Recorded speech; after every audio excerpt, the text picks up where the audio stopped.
From the creators of the popular science show with millions of YouTube subscribers comes the Minute Earth podcast. Every episode of the show dives deep into a science question you might not even know you had. But once you hear the answer, you'll want to share it with everyone you know. Why do rivers curve? Why did the T-Rex have such tiny arms? And why do so many more kids need glasses now than they used to? Spoiler alert, it isn't screen time. Our team of scientists digs into the research and breaks it down into a short, entertaining explanation, jam-packed with science facts and terrible puns. Subscribe to Minute Earth wherever you like to listen. We've all been there. You're standing in a museum staring at a painting and all you can think is, I don't get it. To me, knowing the story behind an artwork is a huge part of knowing how to look at it. I'm Amanda, the host of the Art of History podcast, where we view history through the lens of some really great works of art. Each episode, we dive deep into the bigger picture behind some familiar and maybe not so familiar pieces. Check out Art of History now wherever you get your podcasts. You're listening to an Airwave Media Podcast. And a Happy New Year! Hello, everyone. I'm Mick Sullivan, and welcome to The Past and the Curious. I sure hope that the end of one year and the beginning of a new one are finding you well. I'm really staggered to look back and think about everything that has happened in 2023. My kids grew up a lot. I worked on some really cool projects at work. I released a book, I See Lincoln's Underpants. I performed in Boston for WBUR's podcast festival. I wrote some of my favorite episodes and had a lot of fun along the way. I hope you did too. So here's to more in 2024, which I like that. I like the sound of that. It has become a tradition of sorts for the end of the year episode to focus on toys and how they came to be. There are some really interesting stories, as it turns out, about many of the things that we play with. Sometimes it's a potato, and sometimes it's a rock, as you will see in this episode. Happy New Year, everybody. Thank you for listening, as always.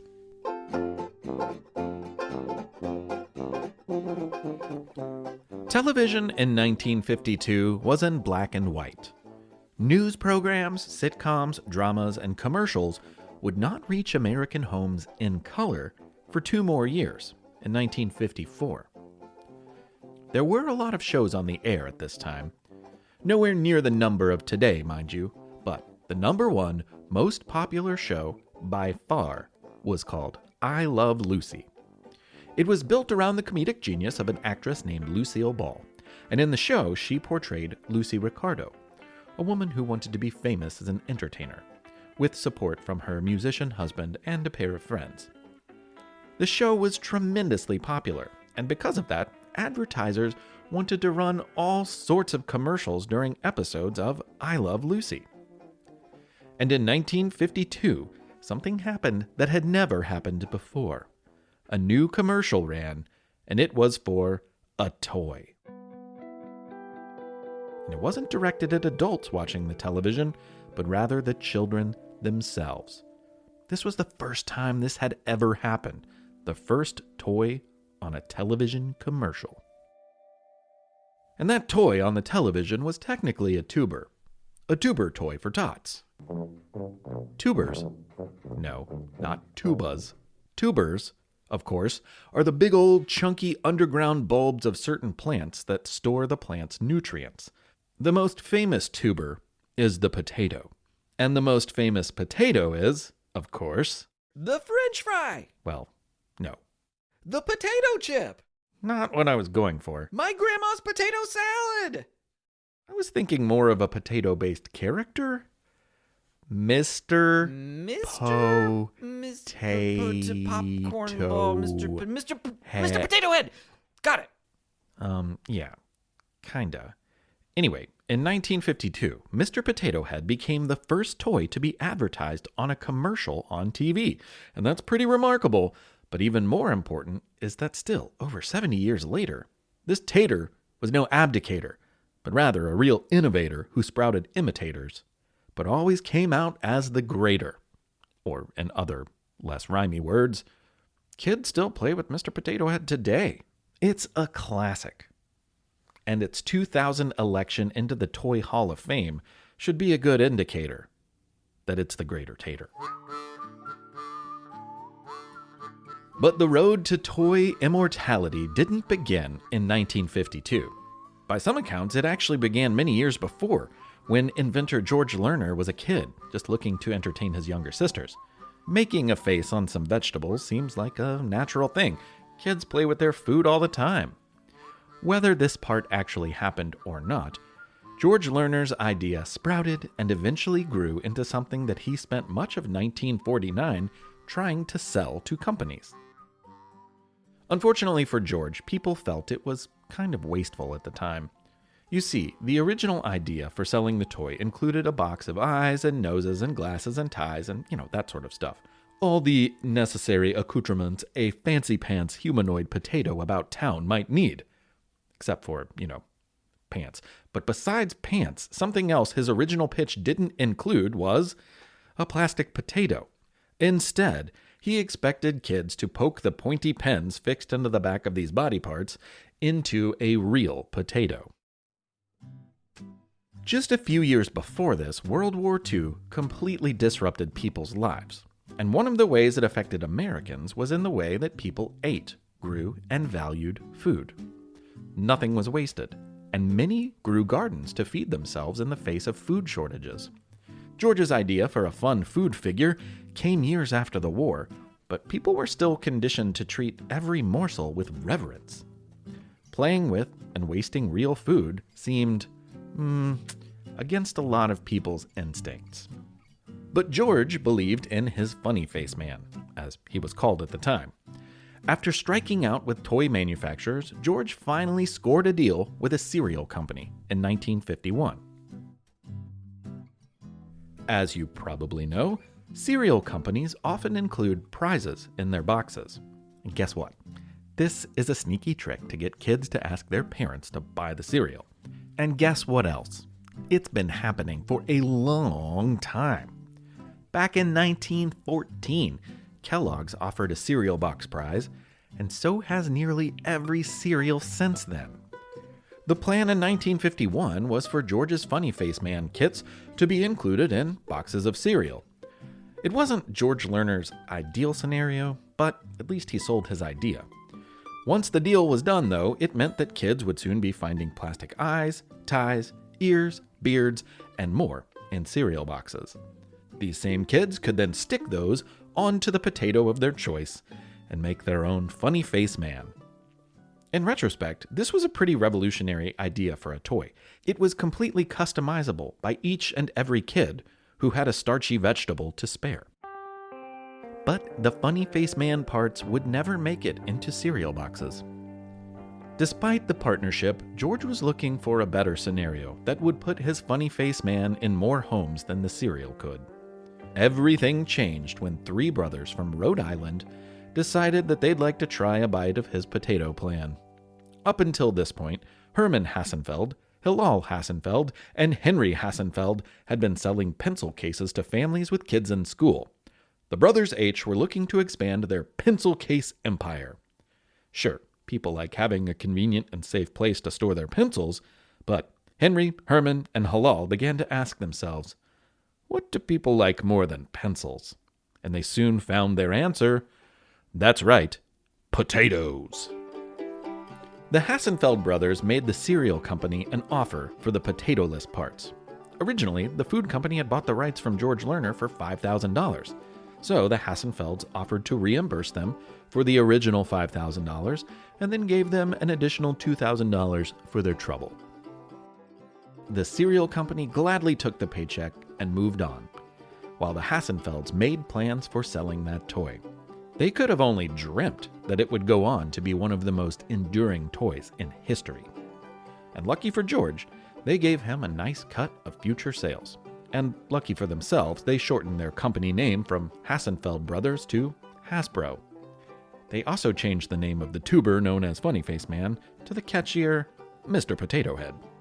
Soon, a styrofoam potato was shipped along with the parts. But after poking in eyes and ears all over the soft round spud, kids found the styrofoam quickly wore out. And worn toys are a drag.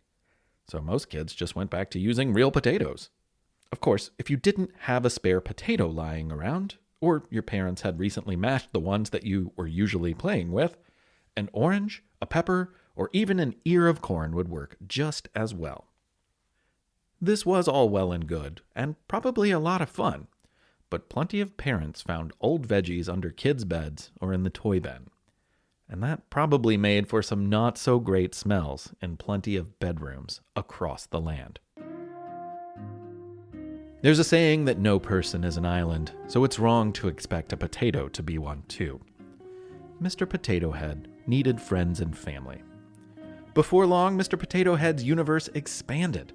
Along came Mrs. Potato Head, children named Yam and Spud, and even friends made with plastic versions of the alternate fruits and veggies that kids had been using.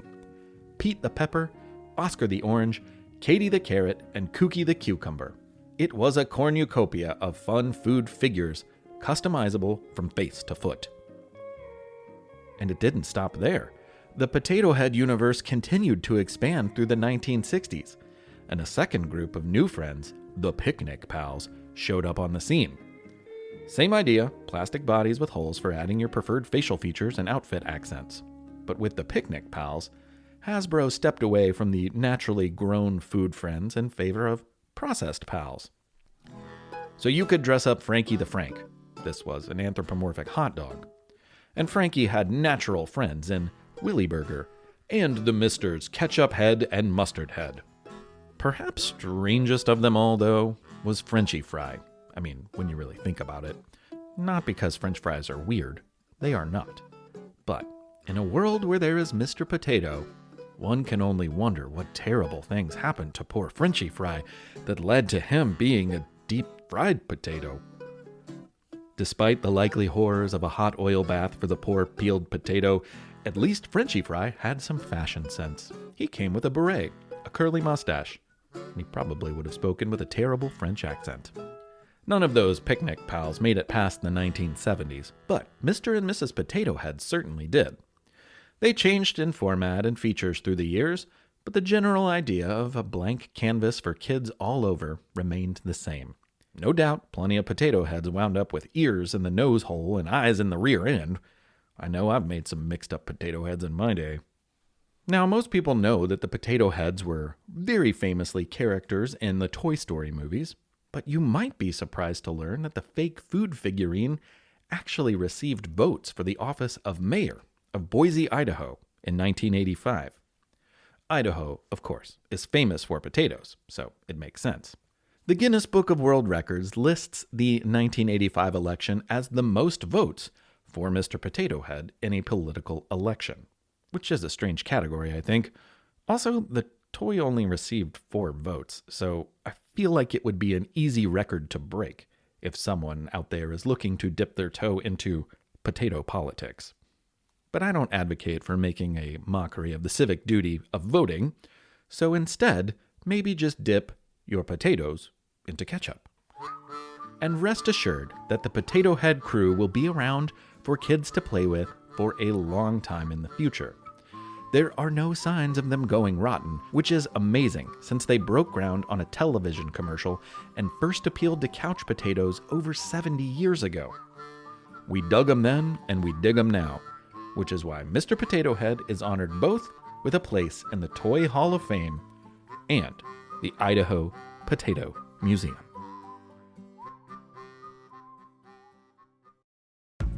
All you need is a few minutes to start your day off with something historic when you listen to the This Day in History podcast.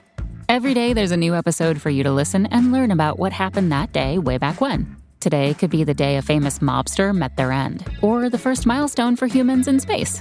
Who knows what history today holds? Find out when you listen and subscribe to This Day in History wherever you get your podcasts. That's This Day in History wherever you get your podcasts. Hi, friends. Are you looking for a storytime podcast with your littles? Something that has some great storytelling and maybe some conversation about it? Look no further. With Storytime with Philip and Mommy, my little guy Philip and I sit down every single day and read a story together. And we, of course, want you to join us. Grab your copy of the book, sit down, let's read it, and let's talk about it. We'll learn new words, we'll learn new ideas, and then we'll learn how we can use those stories in our lives. It's a lot of fun. Classics like Little Golden Books or Berenstain Bears, all the way up through the newest phenomenons like Bluey. We talk about them and we have a lot of laughs. It's a great time and we hope that you can come and join us. So please look for us and subscribe wherever you get your podcasts. Storytime with Philip and Mommy. Thanks so much. We'll see you there. Okay, we're back. And for You Have 30 Seconds this month, we welcome Irene from Rochester, New York, which happens to be home to the National Toy Hall of Fame. This isn't about toys, though. It's about music. My name is Irene, and I'm 6 years old and live in New York. Thomas Andrew Dorsey was born in Villa Roca, Georgia in 1899. He was the son of a Baptist preacher and a church organist. He is known as the creator of church music called gospel. Dorsey created the song Take My Hand, Precious Lord, and several years later Mahalia Jackson sang Take My Hand, Precious Lord, and audiences loved it. Irene, that was awesome. Thank you so much. I really appreciate you sending that. And it was cool that you found that great information in a biography that you were reading about Mahalia Jackson, or so I heard. Very, very cool. Thank you. And if you out there have a You Have 30 Seconds, you just need to record it with something, a phone, an iPad, something like that, easy peasy. Make it a digital file and email it to me at hello@thepastandthecurious.com. It's quiz time. It's quiz time. It's quiz time. Time. Well, we've arrived at the section of the show known as quiz time. So I'm going to give you a quiz question. What vegetable was the first vegetable to be grown in space?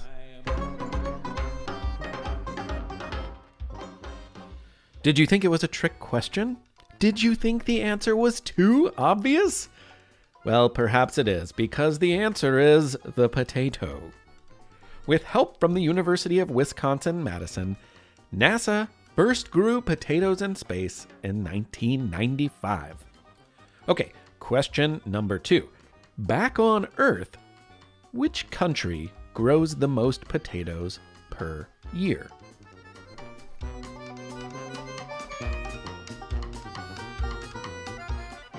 Growing over 99 million metric tons of potatoes, China is the clear winner in the potato production playoffs.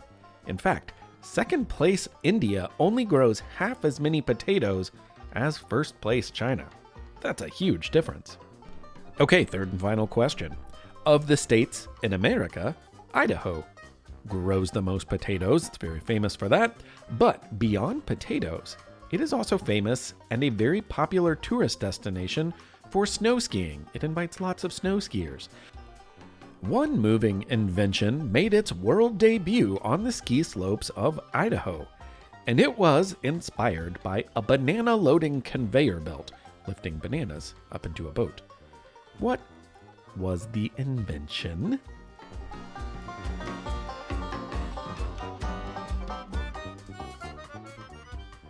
Inspired by seeing bananas strapped to a moving wire to load into boats for quick and easy transport, James Curran invented the ski lift, chairs on a moving wire that skiers could use to make it back up to the top of the hill easily after skiing down. The hill-hopping invention made its debut in 1936 and helped Sun Valley, Idaho become a skiing destination for millions of people.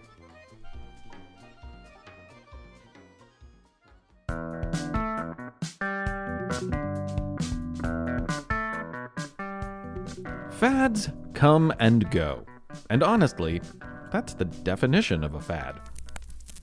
Fad, an intense and widely shared enthusiasm for something, especially one that is short-lived and without basis in the object's qualities. A craze. Basically, for a very short period of time, a lot of people become obsessed with something that may or may not be a good idea. It could be a dance. The floss was a fad a few years ago, and a generation before that it was the Macarena. And a few before that, the twist was a dance fad. It could also be a toy. The hula hoop was a huge fad for people in the 1950s. You could call a lot of toys fads, actually. from yo-yos to the Tamagotchi pet. And ask a grown-up who lived through the 1990s if you don't know what that is. But the thing about fads is that most people move on from them and lose interest pretty quickly. Not many people are dancing the Macarena today. Sure, some people are, and hats off to them for keeping the 90s alive. And yeah, yo-yos are great and all, but most people are not walking the dog, putting it to sleep, doing the old rock the baby, or around the world quite as often as we did during the height of the yo-yo craze. But of all the fads in the world, one is the fattiest. It is the fad against which all other fads are measured. If there were such a thing, the Federal Bureau of Investigation would rate it as FBI public fad number 1, and this fad would be tried in a federal court and sentenced to life in federal prison. It all began, and basically ended, in 1975. $3.95. That's all it costs to own the greatest, most rewarding, most loyal, least messy pet in the world. And it's a pet that needs exactly as much attention as you want to give it. Take it everywhere you go, leave it alone for days at a time. This pet will love you either way and give you absolutely no problems. Unless you happen to drop it on a bare toe. Yow! That's why thousands, nay, millions of people are bringing this pet home too. And so can you. For less than $4, you too can have your very own Pet Rock. Yes, to oh so very many people, the year 1975 was the year of the Pet Rock. And the Pet Rock is exactly what it sounds like. It's a rock that you keep as a pet, like a little hunk of rock, as a pet. And people bought them, lots of them. Rocks, like the same rocks that you can find practically anywhere outside. Pretty wild, right? Well, here's how it went down. One day, a guy named Gary Dahl was hanging out with some friends. He was a struggling copywriter, meaning he wrote texts for things like advertisements and stuff. Well, his pals were complaining about some of the stress caused by their pets. Sure, pets are nice to have because they can be fun and get you outside for walks, they love to snuggle, play animal games, but they can also tear up your furniture, rack up costly vet bills, wake you up at night, and, well, they don't follow the same pooping protocols as people, and that can be messy. Immediately, Gary's mind considered how great it would be to have a pet but not have any problems. And then he blurted out the setup for a joke. "I have a pet without any of these problems." His friends looked at him in confused anticipation. He replied, "Yeah, it's my pet rock." At this point, his friends probably laughed. Oh, that Gary. So funny. Always with his rock jokes. A pet rock. How absurd. But in the days ahead, it became less of a joke to Gary. Not in a weird, I'm going to adopt a rock, give it a name, and love it like a pet sort of way, but in a, this is so absurd, maybe I can sell it to people kind of way. Gary found a nearby sand and gravel company where he could buy nice, smooth rocks that came from a Mexican beach. These stones were perfectly sized for the palm of your hand, and they only cost 1 penny apiece. Most likely, these rocks were sold with the intention of people using them for landscaping or construction. No one other than Gary could have imagined that they would make great pets. But in this industrial rock pile, he saw his very unusual future. They'll make great pets. They'll make great pets. They'll make great pets. Now I know what you might be thinking. This dude's gonna buy rocks for a penny and sell them to people for $4? What's going on here? But Gary would have been the first to tell you that he wasn't selling rocks. There's rocks everywhere. Walk around. You can go fill up your pockets today. He was selling an idea and a box. See, every pet needs a home, and many need ways to be transported from place to place. A dog carrier, a horse trailer, a fish tank. So to make this product stand out, Gary and his team placed each rock in its very own special cardboard box. About the size of a lunchbox and with a handle on top, this cardboard crag carrier had holes punched in the side so your pet rock could have oxygen while safely inside. Filling the box was a nest of shredded paper, giving your rock a comfy ride as it left America's west coast, bound for all points east. After showing the pet rocks at a trade show, which is a giant indoor fair where store owners and buyers come to see what kind of new stuff they want to stock in their stores, orders started pouring in. The first few rocks found their way onto the shelves at a few department stores, and almost immediately, plenty of people got the joke and coughed up $3.95 plus tax for a pet rock of their own, or more likely to give to someone else. Now sure, lots of people were like, "Pet rock, what a waste of money. Pet rock, what's the point?" Or, "Pet rock? I have no imagination, and I can't understand why anyone would ever even look twice at such a silly thing." I'm not a fan of yucking anyone's yum. Many people saw the rock and immediately said, "Well, I get it. What a funny thing to do." Or, "What kid doesn't love rocks? Mine will love dressing their special rock up, putting on googly eyes, and naming it something like Dave or Carol or Keith Richards." Or, plenty of people said, "That's hilarious. I'll buy it for Tanya in accounting. She'll think it's funny. But that poor lady's always having papers blow off her desk. She can use it as a paperweight." Gary the pet rock guy was in the right place at the right time. Today, the world is filled with useless gag gifts that get purchased and put on shelves, regifted, or forgotten about. But the pet rock was among the first humorous and mostly useless gifts on the market. It was just so absurd that people loved it. Plus, a lot of heavy stuff had been going on in the world in the mid-1970s, so a chance to laugh at the absurd was worth the money to a lot of people. In the months leading up to December of 1975, pet rock fever overtook America.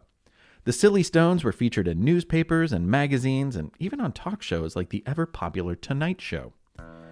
The 1975 holiday season was a big one for pet rocks. The only big one, as it would turn out. It was reported that when pet rock fever was at its most feverish, Gary's team shipped 100,000 rocks a day. That's a lot of rocks who found forever homes in the caring arms of children, goofy uncles, or Tanya from accounting. In total, close to 1.5 million rocks were sold that season. But it was a fad, and Gary knew it. The pet rock bubble was bound to burst. He once said that he planned to pave his driveway with whatever he had left over. Pretty quickly, pet rocks fell out of fashion. But in addition to paving his driveway, they also paved the way for other fads like Big Mouth Billy Bass or Silly Bands and Dealy Bobbers, which is the actual name for the puffballs on springs that are attached to a headband. Those became a funny gag gift in the 1980s. Today, official pet rocks are still available, but the going rate is nearly $30 for a rock. If you'd like a pet rock of your own, I'd recommend heading outside and finding the right one the old-fashioned way. Of course, there was one other thing Gary included in the box with your pet, a guidebook to caring for your new pet rock. I found it online at archive.org, so if you need a reference, it's there. The original 32-page publication recommends training a rock in 15-minute time chunks because rocks have short attention spans, and a bored rock is an unhappy rock. Typically, it says, rocks are better at following the commands sit and stay than they are at ones like come or fetch. However, if you train your rock at the top of a hill, it can be very good at following the command of roll over and over, if you nudge it just so. Also, one can be trained as an attack rock, but this command should only be used for protection. And of note, if you adopt a pet rock of your own, the manual also advises new owners not to take rocks swimming, because rocks are notoriously terrible swimmers. Thank you all so much for listening to episode 87, the last episode of 2023 of The Past and the Curious. My name is Mick Sullivan, and I have a few people to thank. As always, Patreon supporters, I'm so grateful for your support. It really, really helps this keep going, because this is still, 6 years later, something I do in my basement. And I have a job, and this helps take care of it. So thank you so much. I really appreciate it. And so those people would include Amy Rosenthal. Thank you so much. I'm grateful for you. And if you are, if I need to thank somebody else, Amy, you just let me know. Also, Charlotte Box Lacey, who I see is a fellow Kentuckian. That's awesome. Hello, Charlotte. I'm so glad that you are out there and listening and not so far away. I wonder if I met you when I was in Lexington. If not, I'll probably be back. So who knows? I really have to send a hearty thanks to Phoebe and Colleen Roberts. Thank you all so very much. I'm so touched, again, by your generosity, and I'm so glad that the show matters to you and that it matters to everybody out there. This has been a whole lot of fun this year, and here's to more in 2024, right? I'm Mick Sullivan. Thanks for listening.